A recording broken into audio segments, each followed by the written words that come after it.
আচ্ছা বাবু, আচ্ছা তুমি বলো তো দেখি, আমাদের প্রিয় নবী হযরত মুহাম্মদ সাল্লাল্লাহু আলাইহি সাল্লাম কোথায় জন্মগ্রহণ করেছিলেন? মাশাআল্লাহ। তোমার আব্বু এসছে আজকে? কই দেখতেই পাচ্ছি না আব্বু।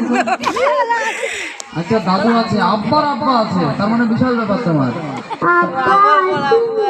আব্বা কোথায় আছে? ঘরে কাজ করছে, তাই না? কে বেশি ভালোবাসে, তোমার দাদু বেশি ভালোবাসে না আব্বু? আচ্ছা, আব্বা মায়ের মধ্যে কে বেশি ভালোবাসে? আব্বু বেশি ভালোবাসে। আব্বু ভালোবাসে বেশি, এখানে থাকতো আজকে।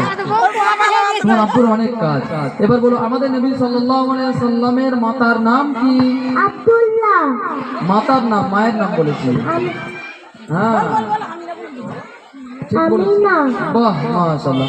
আমাদের নবী সাল্লাল্লাহু আলাইহি সাল্লামের চাচার নাম কি? আবু মুত্তালিব।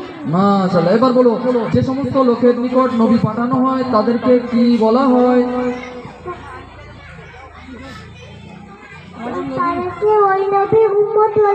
মাশাআল্লাহ। আমাদের নবী সাল্লাল্লাহু আলাইহি সাল্লামের কতজন পুত্র সন্তান ছিল? 3 জন। মাশাআল্লাহ, খুবই সুন্দর ভাবে এইটুকু বাচ্চা। এখন তো খেলার সময় এর, এই সমস্ত শেখার বয়সের নয়। ইসলামী নিয়ম মোতাবেক 7 বছর যখন হয় তখন বাচ্চার পড়াশোনার বয়স হয়। 7 বছর পর্যন্ত বাচ্চাদের অধিকার, বাচ্চাদের হক খেলা করার। তাদের যেরকম ভাবে আমরা বাল্যকাল কাটিয়েছি, ছুটে বেরিয়েছি, দৌড়াদৌড়ি করেছি, লাফালাফি করেছি, কিন্তু এখনকার বর্তমান সময়ে যে মেজাজ হয়ে রয়েছে, 3 বছর বয়স থেকেই বাচ্চাদেরকে আমরা স্কুলে পাঠাই, তাদেরকে পড়া